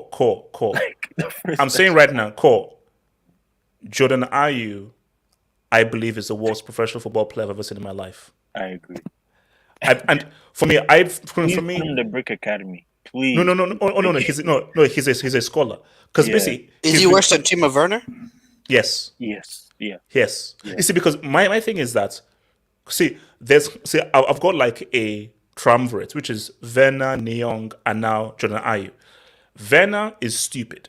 He is stupid. I agree. He doesn't have a brain, but he has his uses. He's crap. He has his uses. Neong is garbage. He does have some of his uses. Jordan Ayew is genuinely useless. I don't know. I can name you one thing he does that is of any use. Because you can't control the ball. You have horrible decision making. You are completely stupid. He has 2 goals in 52 games. He's not even 2 goals in 52 games. He's not even the starting 11 in Palace or HH. He doesn't even make it.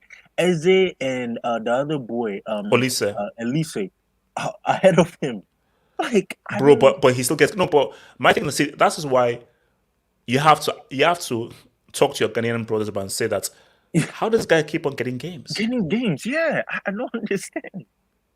It makes sense. Like, how does this guy keep on getting games? Because this guy, he's a disgrace. Wait, hold on. I'll give a shout out to your boy, Fitzy Junior, man. Thank you for the $20 super sticker, man. Thank you for the dub. Thank you for the support, man. Thank you for the support. Fitzy F2 Junior member. Thank you, bro. Bless your soul, baby. Thank you, bro. Much obliged. Yes, you wanted to say something. Let me ask you a question, Yeah, Abdullah, what do you want?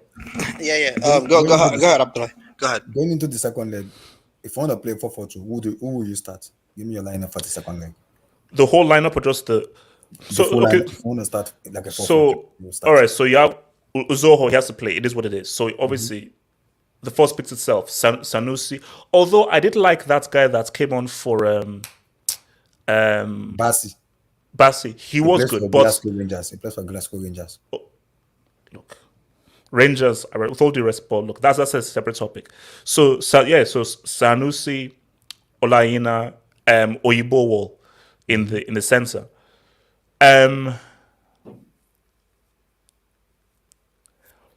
So that Oyeka dude, Oribo, Etebo. Okay. I'll give Moses 45 minutes. And my front two,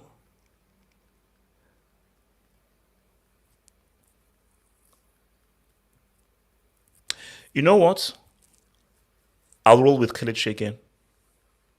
I'll roll with Kelechi, but I'll roll with him again because give him because this wasn't 4-4-2 that was played tonight. It wasn't 4-4-2. Play Kelechi in a 4-4-2 where he plays right behind Osimhen and then operates there. That's my thing. Or let's try Lookman.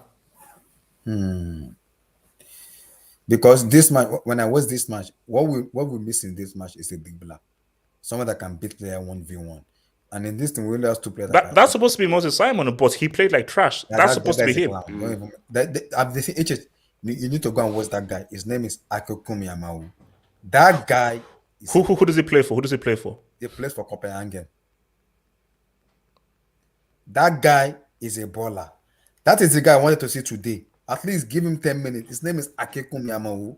That is who we need. Because Ghana were playing aggressively. You need a dribbler, someone that will come in and just beat players 1, 2, 3, 4 players and shoot up or pass. Wait. What's the name of that boy that plays for that Bundesliga team? I think it's a striker. Awoni. Yeah, Awoni. What happened to him? I think it's in his school. No, but see, and this is what people have to understand. This is the danger here, because someone plays well. Because let's be real. I think there's almost a pressure that Osimhen has to play. Does he have to play? He has to play. He's our best number 9. I think Osimhen is better than Awoni. I'll be honest. No. But at the same time, Then prove it. See. What I don't like is Osimhen has to play because he played well for Napoli, bro. I'm liking. Ciro Immobile is the top scorer in Serie. So playing well for Serie means Jack squats. I know, but apart from Rashidi Yekini, who has been so rest in peace, we don't have a proper number 9 that can be given a dance group. So Victor Osimhen is the number 9 we have right now. And during the AFCON, like everyone was saying, we need Igalo. Osimhen. So Yo, you guys are You guys No, go but for Igalo. Nigeria, I feel like Kelechi is a better choice though. For Nigeria, I'd rather but play yes, Kelechi and Let me give Nacho. my Bro. lineup for Tuesday for me. If I'm gonna give my lineup for Tuesday, I'm gonna keep the same lineup. I'm just gonna change Said to Senusu and put Bassi, which is fine with me. The midfielder is gonna be like a 4-4-2. I'm gonna go with Etebo Aribo and Oyeka. Then I will play the last wait, person so wait, why are you going to bench Sanusi? because I believe I trust more on Bassi because I seen him play today. He has that. See, Can he go forward? Because can go Sanusi forward and is he can also very come good back. going forward. But who He's is very better good going in going forward? forward. So Very Sanusi is good. better going forward. I think it's He- better. It's a better Sanusi defensive wasn't bad. He wasn't than going forward. That Bassi because what Ghana were doing today was just pressing aggressively. So I would trust Bassi going forward and also being a very good defensive in that aspect. Because if I'm going to choose Sanusi too, I have no issue choosing Sanusi. It's fine with me. Either of the two is fine okay with me. So the midfield is gonna be Onyeka, Etebo, Aribo, and Ademola Lookman. That is it for them. And as a number 9, I will play Odion Igalo and Victor Osimhen. I want to say Yeah. something. Yeah, go for it. Wait. He said Abdullah just said he will play Odion Igalo up front. Yes, and Victor Osimhen. Yeah. Igalo? Yes. What? The reason I'm You gonna sure, bro? yes, I think I know the reason why. I'm gonna I think yeah. I know Why don't you guys like Iheanacho? What is the problem with No. Iheanacho? No, I do, Yeah, but I don't want my problem Igalo, with though. Iheanacho is in Leicester City United show in Nigerian national team when it's pivotal, when it's very very important, Kelechi Iheanacho just miss road. It's called lose guard. You never see him again. That's my problem with him because people say this they call him senior man. He needs to show up more, like on a consistent level. Yeah, He's go. effing up a lot. So He has wait, to- call. Something call. Let's say call. So I want to say this about Otoado. I'm gonna, to be honest, like, I don't like his lineup selection. I'll be honest with you. Okay. But tactically, he outplayed Iguavan. Let's be honest, yo. Okay. Yeah. No. Ghana. Yeah. They did their thing. Yeah. Because let me tell you something, right?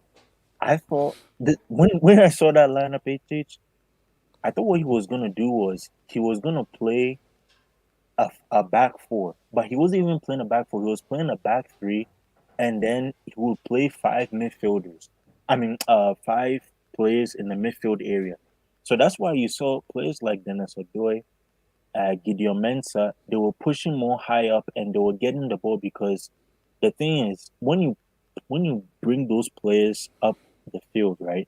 They have more to offer you in terms of attacking wise. They are not good defensively, you see.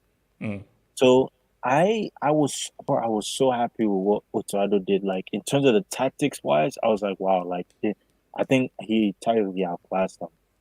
But I really, and this is what I'm gonna say. My lineup is I want it to be Ofori. I don't want Amate to play. I want Amate to play. I want Dijiku to play. I want this guy to play Ayew. Ayew can play as a back 3. He plays for Celta Vigo. And then I want it to be Partey and Idrisu Baba. And then you play that what that kid's name? The Bukhari guy who came in that second half. Bukhari, you play the other guy who Wait, what's the formation? my formation HH is 3-5-2, like how we did today. But except we don't play Jordan Ayew. We don't play Andre. We bench those guys. Corey, you know what's funny? It's funny. I was watching the game, and the commentator said they panned to Andre Ayew. He's like, "Oh, there's Andre Ayew, and he might have a saying on Tuesday. He might be so. He might be the guy." Andre is a guy who you bring in the second half. He doesn't have energy to run to press. That's true. So my thing is, if we want to win that Tuesday game, we play a 3-5-2, right? And we play like how we play Gideon Mensah today in the wing back area. We play Bukhari as a wing back. Then those 2 strikers will be Redet and what's McCauley. If Afanajan is fit, because I saw he got an injury. Yeah. No. He's going to be. See, I'm worried about that dude. I'm worried about that dude. Yeah. I think that those should be the two players as the strikers, Afanajan and Redet, because Redet can hold up the ball. That's what I see. I think he will be a really good hold up play striker.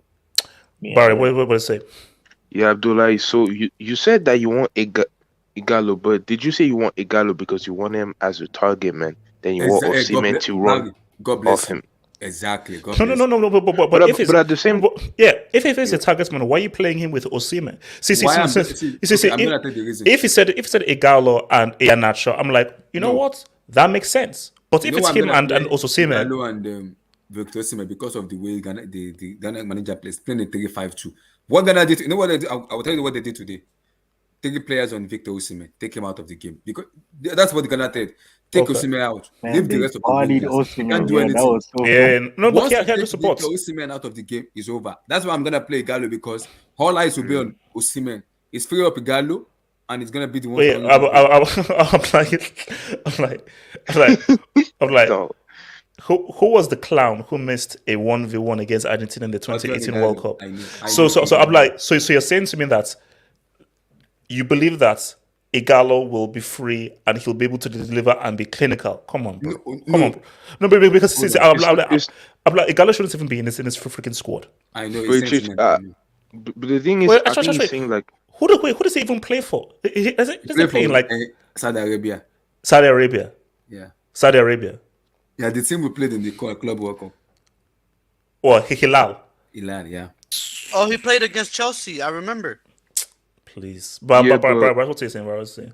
Yeah, because I think I said the reason, but I think that not necessarily Igalo who is going to have to come up big. It's like the Giroud role for France before Benzema came in. You know, let guys have other opportunities. Like Simon in the first 45 minutes, let's say Igalo plays, yeah, and Simon gets opportunities to do something. That's what I think Abdullah is trying to say. You know, not necessarily that Igalo is gonna have.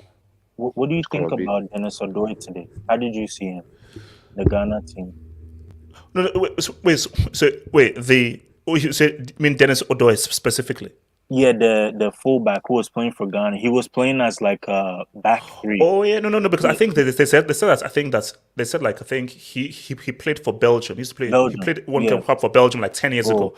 No. He was decent. He was this like. Bro, did you see how he was pocketing Osimhen and all these guys, yo? Like, bro, see, and that is why when we did the space before the game, that's why Nigerians just like to talk. They love to bloody talk. Guys say, "Oh my no, they're better." They'll do blah blah. What did it? This is why this was the best possible outcome for Nigeria, because now shut up. Nigerian guys now shut up, because all of these guys, Chukeze, Miles, so many, what do? They'll go pocketed. Everybody go pocketed. So now shut up or before Tuesday and be humble. But Nigeria, they took their mouths. Just talk. Tuesday, just shut up. And then watch the bloody game. Because again, like there's so much now at stake. And I do believe that because Ghana now, because this performance would have given Ghana confidence. Because Ghana was like, wait a minute, we can compete with these guys.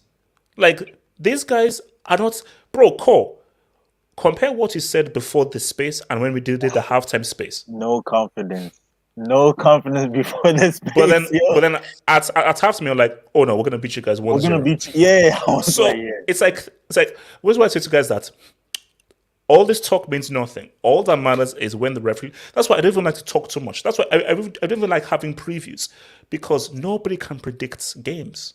No one can so all this stat sheets, this happened head to head, it doesn't mean anything. Tomorrow is a new day. Every game is a new game. Every game was a new game. But you know something I'm also happy about Otuado? He did not start Andy Adam. Andy Adam would have given you guys a cheap goal today. I'm telling you, if he plays, he would have given you a cheap goal. I think though Gideon Mensah shouldn't play that wing back area. It should be. Also, you know what I noticed now? You may be too young to remember, but George Boateng. Do you know who George Boateng is? Yeah, he's the assistant. He was the assistant today. You see, because I remember when this guy used to play for Wolves back in the I think it was back in like the early 2000s. But is that 2000. George? Is that George Boateng? Because obviously that's he him. he was That's he was him. Dutch, but you Yeah. can now see that he's now basically. It's funny how you just see all these guys like even Desai, because I follow Desai on Instagram. But you know Desai spends so much time in Ghana now. So many of Yeah. these guys, I think they're basically now come back to Ghana. But like, look, I know I played for Netherlands and thingy, but as you grow older, like man, I need my African roots, man. Why can't Desai be a Ghana coach? I don't understand that. Oh, no, but he's not in coaching though. I don't think he's. I don't. He doesn't No, have he's not. coaching No, he's not in coaching. He's not in coaching. He just does general stuff, but he's not. He's not even in coaching. HH, you know you're right? You know you have a. It's a weird thing. You have a weird way of things.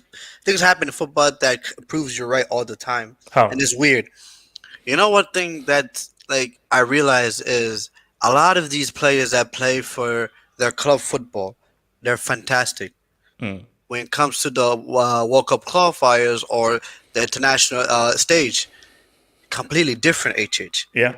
And in a weird way, you see what a lot of these players are really about. Are you really that dude?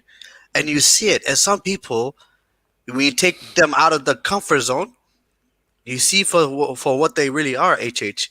And you know, at times as fans, you know, we're too invested in our own clubs and all that stuff. And when the international happens, we get in a weird way. You know, we have like we face like a shock. You know, because we're like, is this crazy? Is this the Villarreal player? Is that really him?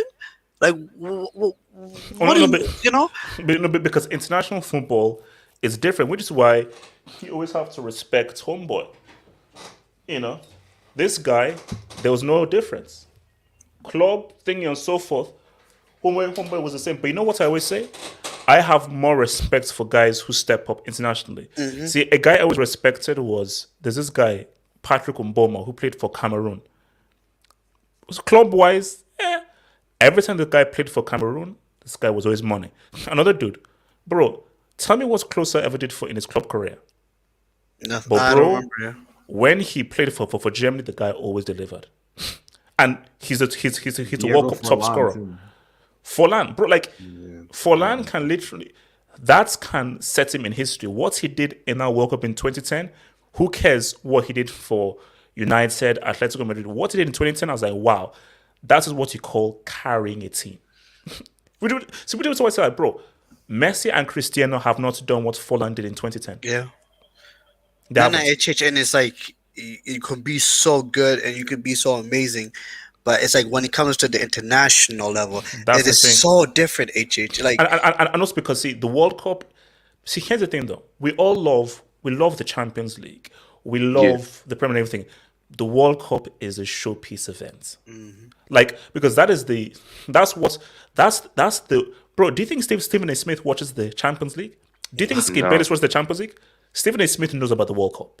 Skip knows about the World Cup because that's the one that all eyes are on this trophy. Now, especially if America, which they will qualify for the World Cup, everybody's eyes will all be on the World Cup. So 2014, these guys were invested in it. So basically, it means a lot more when you do it at the World Cup than doing it in the Champions League. Because when you do it at the World Cup, everybody now sees you. Pele isn't Pele because of what he did for freaking Santos. Pele is Pele because of what he did as a 17-year-old against grown men in 1950. It's like, how is this teenager doing this against 30-year-olds and 35-year-olds? That's scary. And then what he now did as a 29-year-old. So when you do it at the World Cup, because it is the biggest competition, the Champions League isn't the biggest competition in the world. It isn't. The World Cup is the biggest and most watched sporting event on the planet. So you have to do it at that WC. You have to, which is why Cristiano is so desperate. Because Cristiano is so arrogant. He's so self-centered that, bro, I need the eyes of the world to bloody watch me. That's why Cristiano is so desperate to win that World Cup. Like, Cristiano, he would give his kidney for that World Cup. Just to let you know, the Ghana fans booed Jordan Ayew after the game. I just wanted. Do you know what's it called? You know. Oh no. Because basically, when I was watching it, and Jordan Ayew was subbed off, there were boos. Yeah. And then the commentator said that, oh, they're boos. Now, are those boos for Jordan Ayew's performance, or those boos because he was being No, brought it's up? I for say that, it's for Jordan Ayew. I'm seeing it on YouTube. A lot of Ghanaians are booing him. and see, this is the thing right now. Mhm. Is this coach? Because here's my thing: if Jordan Ayew starts on Tuesday, Nigeria, you have a good opportunity. If this coach does what he does and drops Jordan Ayew, then I'll be really worried. See, Yeah. Nigeria's big chance is if Jordan Ayew plays. Because if Jordan Ayew plays, that's just one less guy to work. It's like you're playing against 10 men. Yeah. But if you now bring in, because bro, play anybody. He's so bad. Go to the road. Go to the local markets in Ghana. Like what's it called? Go get Peace Hyde. This is this amazing lady that's okay. Get anybody. Get Peace Hyde. Get anybody to play. They'll be better than, because guys, he's generally the worst football player I've ever seen in my life. Go get a guy from a road. Like go Like, get a literally from from the road. Call. Yo. I listened to what I said to you. Con, I said go to the local markets in Ghana and just say who wants to play football. Yeah. Can you control the ball? Control your play. That's it. Yeah. Because he's trash. HS carry a football and just toss it to. Hey, I want to see your control. Oh, you're good. Yeah, let's go. Bro, you might as well, man. Yo. So hold up. Booker T says, Baldy, me and my nephew AWB are coming for you, soccer. Thanks for that, bro. No, bro. Booker T, thank you for that, bro. Thank you for that. Just shout out to Booker T. That's what's crazy. Look, man. Tuesday, bro. I don't know, man. But you know what? I am happy that, because you know, this is even what I said in the space. If Nigeria won 3-0, I'd actually be more nervous.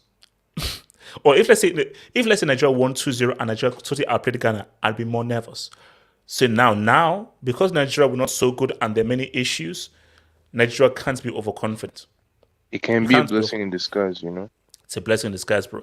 I mean, Nishu, what are your feelings, your emotions for Tuesday, bro? Do you see us effing this up? If Nishu, Bro, I don't know. Nishu, if we do, I think I'm gonna burn my Nigeria jersey. Nisha, I didn't crack a joke. Nisha, like I don't know why you're laughing. I didn't actually crack a joke. Like, what's it called? You know, this is what I say. So 98 World Cup, when we lost to Denmark, my brothers burnt their jerseys. They burnt their Nigeria jerseys, and they fully fully disowned Nigeria, and they still do. So I don't know. I don't know how to feel about the game, because I was thinking earlier that maybe Nigeria have. I mean, I still think Nigeria have a chance because we are apparently favorites for this game. Apparently, that's what they say. But yeah, I think the pressure it could get to these players, especially assuming the stadium's packed and everything, and you know the whole crowd's watching them. Buhari's there. Apparently, it could go badly again. So, and a lot of these players haven't. I don't think they've been in a situation like this before. So, so for them, it can get the pressure can get to them. But yeah, I'm just hoping we can grind it out, man. But I can definitely see like a 1-1. Like I can definitely see Ghana like scoring first. If it's 1-1, Nigeria's out of the World Cup. Yeah. Away goals, man. Yeah, I can see that happening.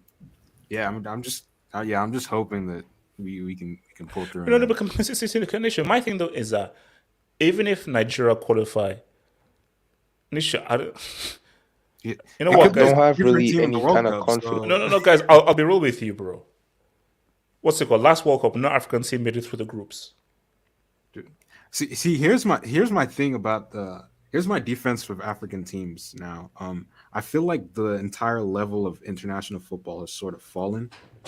So I don't think like the best team in the world right now is as good as like Spain 2010 or Germany 2014. I just don't think that's the case. So that's kind of the saving grace for African teams. But that being said, I just don't see the African teams doing anything. Nishu, I'm saying this right now because I think we have to face the prospect of 2 successive World Cups, no African team make it through the groups. Yeah, no, that's pathetic. Because I'll be real with you, like, because obviously it depends on the groupings and so forth and everything, but I see a serious scenario where we have another grouping and none of these teams make it through the group. And then look, all Nigeria needed was a draw against Argentina. All you needed was a goddamn draw, bro. Yeah. So, but it's like just the quality. So even if, put it this way, if Nigeria or Ghana go through, I don't think either of them make it through the groups. Yeah. I mean, Senegal's probably our best hope. But and what if they don't go through? Yeah, I don't think they're going and through. It's an issue. See, this. Because I don't think Egypt are going to do anything, honestly. Now, nation. Now we're getting to the core. I think Africa's best hope of a team going far is Senegal. Yep. Now, if Egypt go through, I don't think Egypt make it through their group. Yeah. Especially if Egypt get the wrong group, they're not making it through the group because Egypt are pretty much a one-man team. Yeah. So my issue is that if Senegal don't go through, do you think Morocco make it through the group? Do you think Tunisia make it through their group? Do you think Algeria make it through their group? But I mean, the thing with Algeria is I don't know what's going on with them because they were like the big before the AFCON. They were like the biggest and they finished bottom for Africa. And then AFCON changed my perception of them. So it's Algeria. The situation there is weird to interpret. But the thing is, with Senegal, they've had an easy group. Ivory Coast had an easy group. Cameroon had an easy group. These African countries didn't do anything with those easy groups, yo. Bro, Ghana, we played in 2014. We played Germany, Portugal, USA. Yo. Yeah. And I don't always get like tough groups though. So. No. I think the biggest tragedy was Ivory Coast. Yeah, because they had two tough groups back to back. That's an untold African nation. Yeah, because that was that's what you call a team that can go far. Because that was an amazing team where their players were among some of the best players in their position in the world. So, but they just had super tough group. But look, I would say Africa's best chance for a team to thingy was Cameroon in 1990 and Nigeria in 1998. Those are their best chance. But look, what about Senegal 2002? Senegal, even if Senegal had beaten Turkey, they wouldn't have beaten. Germany. Was it Germany? They I think they wouldn't have beaten Germany. Let me put it in this spot. I think it would have been like 50. Okay, let me put it in this spot. True, would have been close. Yeah, I'm like, What would be your reaction again? Let's say Nigeria make it to the World Cup and again. For the last time, we are putting to Argentina in the group stage. I would laugh and I'll say that it's fixed. But I would like but before that, these clans need to qualify first. Like I said, hypothetically, if we go so no, I don't want to do any hypothetically. These clans need to qualify because if these clans screw up on Tuesday, I think I'm done. I will not be surprised. Abdullahi, I'm telling you right now. No, let me. Abdullahi, before we go, listen. You have to just listen to me. You have to. I don't think you're listening to me. If these clowns don't manage to make it to the World Cup, Abdullahi, I love my country, I love my people and everything, but just for my peace of mind, I think I'm done. I think I'm done. Because I told you, my brothers have already disowned them. Long time. I'm still hanging on. My brothers have already said they give up. But if they don't go through, I say, you know what? You see, I can't do it. I can't do it, man. Wait, before we get out of here, man, Brand says, what's the point of repping Africa in the World Cup? No, look, you have to support your country. It is what it is. Bro, do you think people from Panama thought that Panama could win the World Cup? No. But when Panama play, they're representing Panama. So, of course, you have to support them. Now, there's one thing supporting your country because it's your country, and another thing of do you really believe your country can win the World Cup? And those are two different things. Guys, it's been swell. It's been good. I will see you guys. It's Friday, so I'll see you guys tomorrow for that hangout. So we're going to obviously be discussing Mbappe and all that stuff. Peace out, stay tuned. I'll see you guys tomorrow night. Peace.